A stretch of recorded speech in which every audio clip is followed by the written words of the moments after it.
할렐루야. 네, 하나님이 함께 하신 줄 믿습니다. 특별히 또 존경하는 우리 목사님, 박상도 목사님 교회에서 이 아침에 함께 여러분들과 함께 기도하고 말씀 나눈 것이 얼마나 복인 줄 모르겠습니다.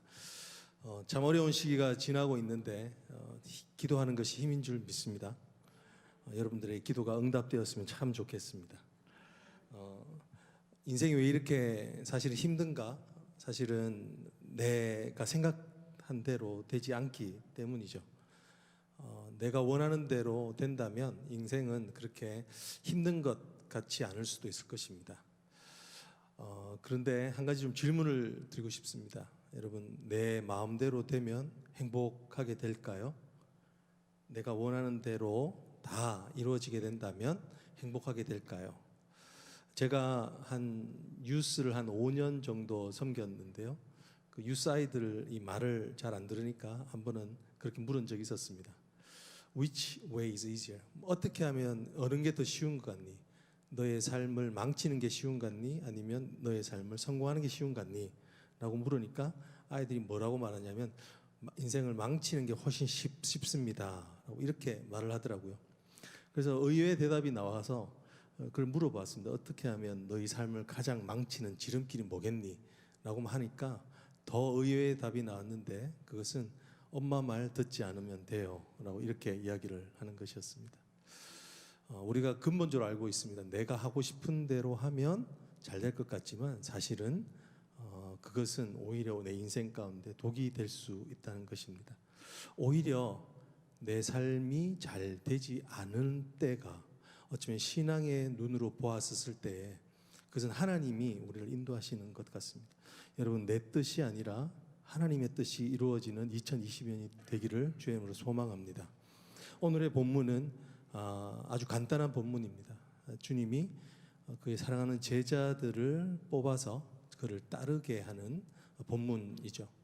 어쩌면 그들의 삶에 있어서 아주 터닝 포인트 같은, 이전과는 다른, 완전히 다른 삶으로 초대를 받는 그런 터닝 포인트의 모습을 보게 됩니다.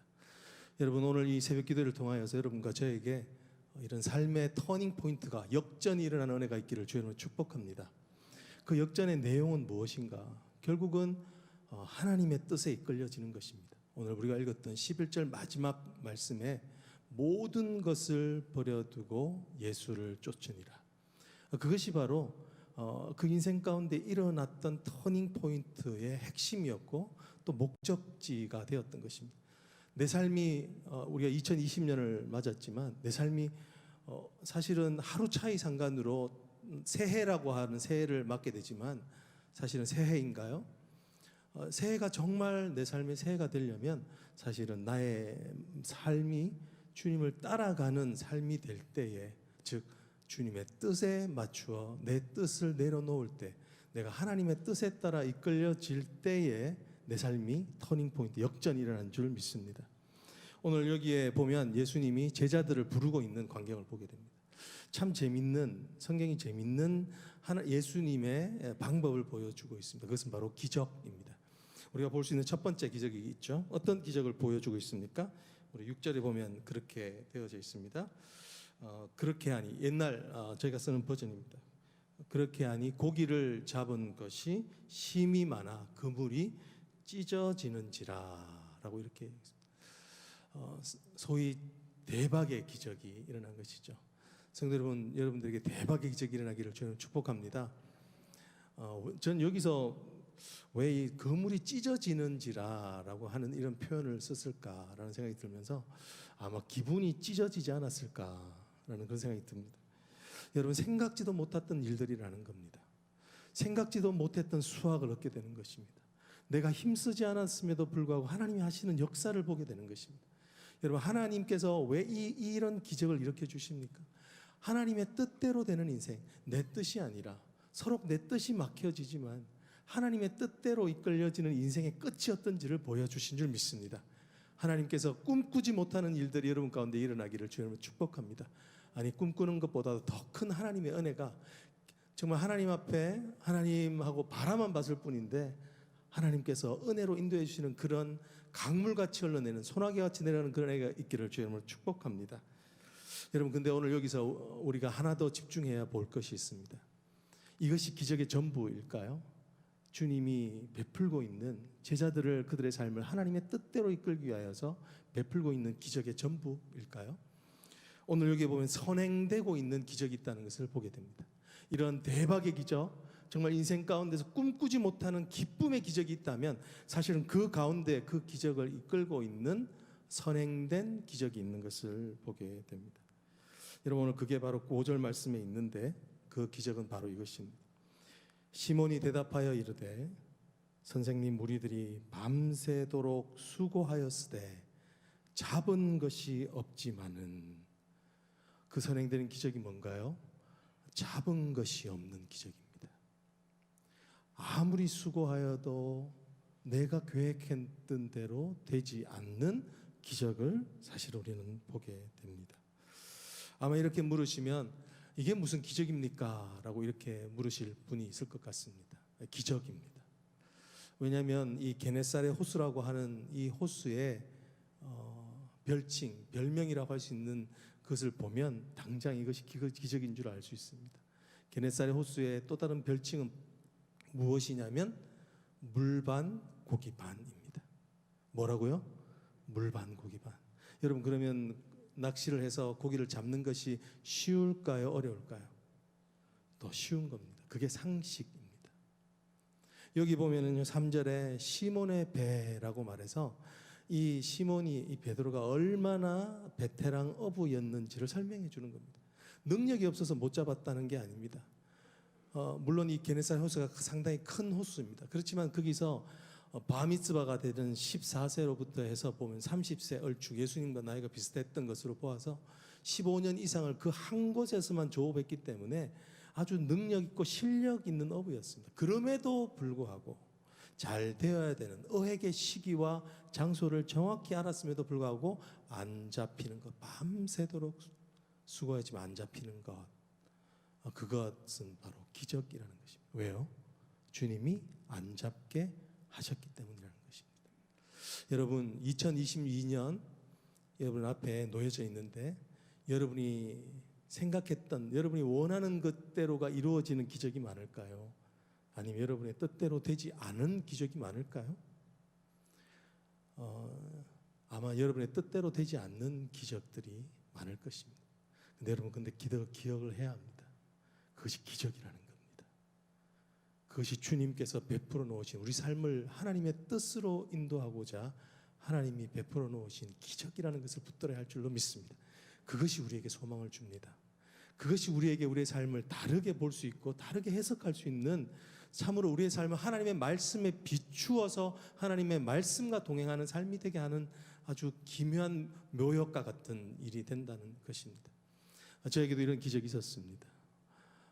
제가 지금은 시민권을 땄지만 한 8년 반 정도 영주권을 따는 데만 오랜 시간이 걸렸습니다. 남들은 보통 2, 3년, 3, 4년 정도면 따게 되는데 오랜 시간이 걸렸습니다. 왜냐하면 제가 유학을 왔었을 때 학교 담당자가, 그때가 911 바로 뒤인데 학교 법이 바뀐 줄 모르고 엉뚱한 보고를 하는 바람에 그때부터 제 이미 문제가 정말 꼬일 대로 꼬였던 그런 시간이었습니다. 특별히 4년 반 동안은 제 이 피티션이 제가 청원한 것이 펜딩되어졌기 때문에 4년 반은 운전면허증도 없었습니다. 딱 그 기간이 제가 신학교를 마치는 기간이었는데요. 그때는 기억이 뭐냐면 늘 뛰어다녔던 기억입니다. 운전면허증이 없으니까 주말에는 저희 아내랑 큰 가방을 둘러매고 근처에 있는 걸어서 20분 정도 되는 그 그로스리 마켓에 가서 어린아이 손을 붙잡고 하는 덜쳐업고 그렇게 가서 장을 보고 또 그렇게 20분을 걸어와서 그렇게 늘 장을 보고 했던 그런 기억들이 있습니다. 그때는 참 이게 왜 내게 이런 일이 일어나는가, 내 삶은 왜 이렇게 안 되는가라고 하는 그런 시간들을 많이 보냈던 것 같습니다. 뉴스를 들을 때면은 문호가 다쳤다, 영주권 문호가 다쳤다, 이런 얘기를 들을 때면 참 실망이 그지없습니다. 근데 그때 저에게 유일한 소망은 무엇이었냐면 신학교를 가는 것이었습니다. 신학교를 가게 되면 참 위로가 됐습니다. 정말 잘 왔다 싶을 마음이 들더라고요. 왜냐하면 거기에 가면 저와 똑같이 안 되는 기적에 묶여있는 전사님들 보게 됩니다. 이상하게 목회자들은 다 최소한 하나 이상은 묶여져 있어요. 재정적으로도 묶여있거나 가정적으로 참 어려움이 있거나 또는 자기의 사랑하는 자녀 때문에 어려움이 있거나 하는 그런 최소한 한 가지 이상은 정말 어쩔 수 없는 꼭 감옥에 갇힌 것 같은 그런 어려움 가운데 있는 모습을 보게 됩니다. 그런 걸 보면 어떤 위안이 되냐면 이게 하나님이 하시는 거구나. 목회자가 목회의 삶을 살아갈 수 있도록 하나님이 하시는 거구나 라고 하는 이런 생각이 바뀌어지는 것이었습니다. 사랑하는 성도 여러분, 오늘 한 해도 살아가면서 내게 어려움이 온다면 그때 이것이 하나님이 허락하신 하나님의 손길이 있는 기적이구나 라고 믿을 수 있는 여러분이 되어지기를 축복합니다. 여러분, 하나님께서 왜 이렇게 안 되는 기적을 허락하실까요? 오늘 우리는 이 베드로가 변하는 모습을 통해서 그 하나님이 안 되는 기적을 통하여서 행하고자 하신 일들을 보게 됩니다. 실제로 우리가 요한복음 9장의 전반부에 보면은 이런 전혀 이해되지 않는 상황에서 논쟁을 하고 있는 모습을 보게 됩니다. 그것은 무엇이냐면 날 때부터 소경된 자에 대하여서 하는 논쟁이었습니다. 이것이 날 때부터 소경된 것이 그의 부모의 잘못입니까? 아니면 그의 잘못입니까? 그의 죄 때문입니까? 라고 물으니까 예수님이 아주 뜬금없이 엉뚱하게 대답을 하시는 것이었습니다. 혹시 기억이 나시나요? 예수님이 이렇게 말씀하십니다. 이것은 그의 잘못도 아니고 그 아비의 잘못도 아니며 하나님의 일을 드러내려 함이라. 할렐루야. 여러분, 하나님께서 어떤 인생 가운데 묶어 놓으셨다면, 그 어려움 가운데 두셨다면 하나님의 일이 분명히 있다는 것입니다. 오늘 여기서 우리가 볼 수 있는 하나님의 분명한 일은 베드로가 그의 고백하는 데서 보게 됩니다. 우리 오늘 베드로가 8절에 보면은 뭐라고 고백하고 있습니까? 이렇게 이야기합니다. 베드로가 이를 보고 예수 그리스도가 기쁜 대로 그물을 던져서 고기를 잡으라 하니까 1톤이나 되는 그 엄청난 양의 고기를 잡게 되니까 그가 갑자기 이상한 행동을 하기 시작하죠. 이렇게 이야기합니다. 시몬 베드로가 이를 보고 예수의 무릎 아래 엎드려 이르되 주여 나를 떠나소서 나는 죄인이로소이다. 여러분, 이 본문을 보면서 혹시 이해가 되셨나요? 왜 갑자기 고기를 많이 잡았는데 갑자기 자기가 죄인이라고 이야기를 할까요? 여러분, 우리는 절대로 우리가 누구인 줄 알 수가 없습니다. 사실은 내가 능력 있는 것 같고요, 내가 뭔가를 잘하는 것 같고, 내가 뭔가 뛰어난 것 같고, 내가 어떤 사람이라고 나 스스로를 아는 것 같지만 내 인생의 매뉴얼은 하나님이 께 있기 때문에 우리는 절대로 내가 얼마나 어리석은지조차도 모릅니다. 그렇기 때문에 우리가 우리의 힘을 의지하며 살게 되는데, 그런데 내가 정말 나를 발견할 때가 있습니다. 존 켈빈에 의하면 언제냐면 하나님을 만날 때입니다. 존 켈빈의 기독교 강요에 보면요, 인간에게는 큰 두 가지 지식이 있다는데 그것은 바로 하나님에 대한 지식, 또 다른 하나는 나에 대한 지식이라는 겁니다. 그런데 이것은 동전의 양면과 같아서 결코 내가 단독적으로 내가 누군지를 스스로 알 수 없는데, 언제 알 수 있냐면 오직 하나님이 어떤 분인지를 알 때 우리가 내가 어떤 존재라는 걸 알게 된다는 것입니다.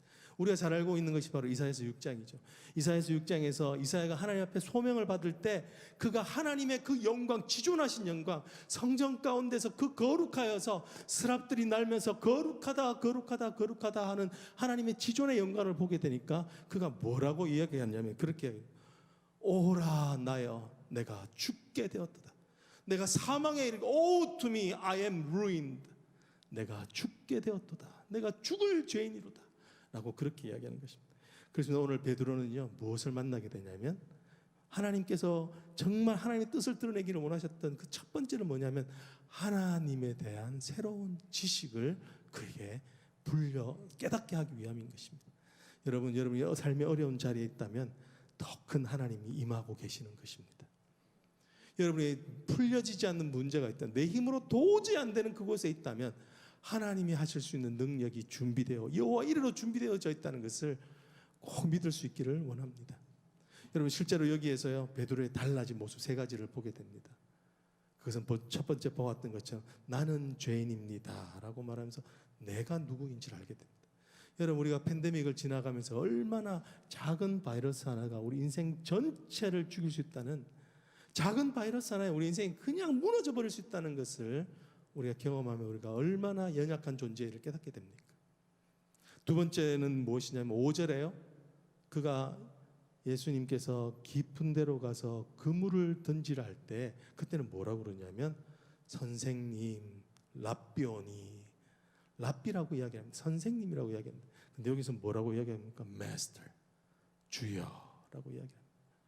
하나님에 대한, 예수님이 누구인지에 대한 전적인 시각이 완전히 바뀌어지는 것을 보게 됩니다.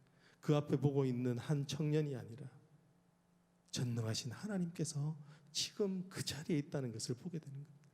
여러분, 지금 여러분의 기도하는 그 자리에서 하나님이 여러분을 보고 계신다면 여러분의 마음이 어떠실까요?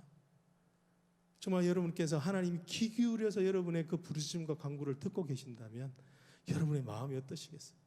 그 감격, 그 두려움, 경외스러운 두려움이 여러분의 삶을 주장하게 되는, 하나님께서 그 현장으로 인도하기 위해서 사실 우리 삶 가운데 베풀어 놓으신 안 되는 기적이 있다는 것을 이야기합니다. 마지막으로 보면요, 11절에 무엇인가요? 11절에 보면 그가 모든 것을 내려놓고 예수를 쫓더라라고 이렇게 되어져 있습니다. 많은 성도들이 이 본문을 보면서 그 고기 누가 가져갔냐고, 그 고기가 어떡하냐고 되게 서운한 마음으로 본문을 대하시는 분들이 많죠. 그렇습니다. 우리가 참 중요한 것은, 내 인생에서 중요한 것은 버리기가 힘듭니다. 그래서 내 인생에서 중요하면 할수록 내 몸 가운데 가까이 붙이고 다닙니다. 내 몸 가운데 가까이 있는 것들이 중요한 것들입니다. 근데 오늘 여기 보면 그 1톤 가까이 되는 반년치 연봉 이상이 되는 그것을 내려놓습니다. 여러분, 오늘 안 되는 기적을 통해 하나님께서 무엇을 말씀해 주시냐면 하나님을 만나는 그 자리에서 내 삶의 가치가 바뀌어버리는 겁니다. 내 삶의 우선순위가 바뀌어버리는 것입니다. 왜냐하면 더 큰 가치를 만났기 때문에 가능합니다. 여러분, 절대로 우리는 우리가 소중하다고 생각하는 것을 내려놓지 못하는 존재입니다. 언제 내려놓느냐? 정말 더 큰 가치를 볼 때 기꺼이 그것을 포기할 수 있게 하시는 것입니다. 하나님께서 오늘 우리에게 내가 안 되는 그 기적들, 그 자리에서 계획해 놓으시고 우리를 하나님의 살아계신 그 장엄한, 정말 하나님이 내 앞에 계시는구나, 내가 여호와를 배웠노라 하는 그것을 위하여 여러분을 어려움 가운데 묶어두시기도 하시고, 또 그 자리에서 세상의 가치가 아니라 하나님의 가치, 여호와를 쫓아갈 수 있는 그 가치를 내 눈으로 보고 손으로 만짐바 되는 그 은혜를 주시기 위해서 오늘 여러분들을 이 자리로 불러 모으신 줄 믿습니다. 제가 마지막으로 좀 예화를 드리고 마칠 것은 8년 반의 시간이 정말 어려웠던 것 같습니다. 그 시간을 지나면서 이제 제가 4년 반이 지났는데요, 극적인 일이 일어났습니다. 그거 뭐냐면 그렇게까지 진행되지 않고 거의 포기했는데 마지막에 할 수 있는 게 있다고 그러더라고요. 그것은 바로 모션 투 리오픈이라고 소위 항소하는 것입니다. 항소라고 해서 별다른 것을 하는 것은 아니고 그간에 했던 내용을 가지고 마지막으로 한 번 더 해보는 겁니다. 똑같은 서류를 가지고 하는데 마지막으로 한 번 더 해보는 것입니다. 근데 거기서 하나님이 물 손 뒤집듯이 저의 상황을 바꿔주셨습니다. 여러분, 하나님께서 그런 일들을 하실 줄 믿습니다. 하나님만이 하실 수 있는 일. 근데 그때 참 재밌었던 것이 무엇이냐면 그 변호사가 커버 레터에 마지막 항소하면서 썼던 내용입니다. 뭐라고 적혀 있었냐면 제가 그걸 보면서 피식 웃었습니다. 근데 뭐라고 적혀 있냐면 이렇게 적혀져 있습니다. 미스터 김은 미국에 신학을 하러 왔는데 이렇게 선한 동기로 온 사람을 리젝트를 하게 되면, 거절하게 되면 왜 한국과 미국의 외교적 분쟁의 요지가 있다. 이 말이 안 되는 거죠.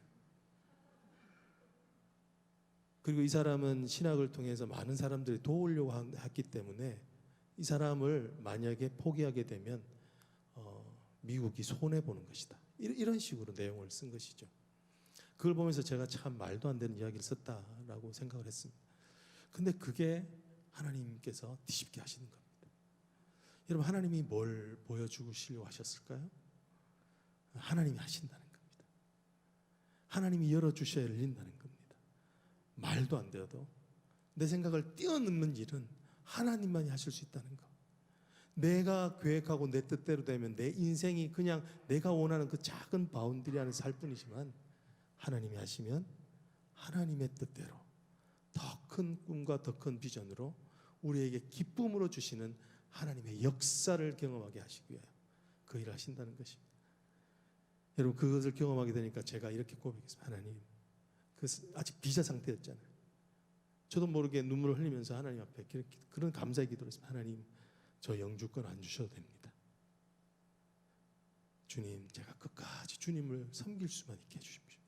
내가 주님을 끝까지 사랑할 수 있도록 하나님, 주님 도와주십시오. 그런 기도를 드리게 되더라고요. 여러분, 동일한 기도가 여러분의 입술 가운데서 터져 나올 줄 믿습니다. 같이 기도하겠습니다. 사랑의 하나님, 하나님이 하시는 큰 일을 기대합니다. 사랑하는 성도들, 여기서 자녀를 위하여 어려운 이민 생활 가운데서 눈물을 흘리며 기도하는 모든 기도의 제목들 주님 아시오니 주여 응답하여 주시옵소서. 크고 넓으신 하나님 소나기와 같은 은혜를 부어 주시옵소서. 하나님, 그 힘, 주님이 허락하실 그 기쁨의 잔치 가운데 우리가 걸어가는 이 길이 힘들고 어렵지만 주님의 눈으로 볼 수 있게 하여 주시옵소서. 안 되고 어려운 일들 가운데도 분명하고 실수 없으신 하나님의 손길이 있는 것을 믿으며 그 길 가운데 주를 바라보며 아버지 하나님, 어려운 한 걸음 한 걸음 견디며 승리하게 하여 주시옵소서. 감사를 드리며 살아계신 우리 주 예수 그리스도의 이름으로 간절히 기도드리옵나이다. 아멘.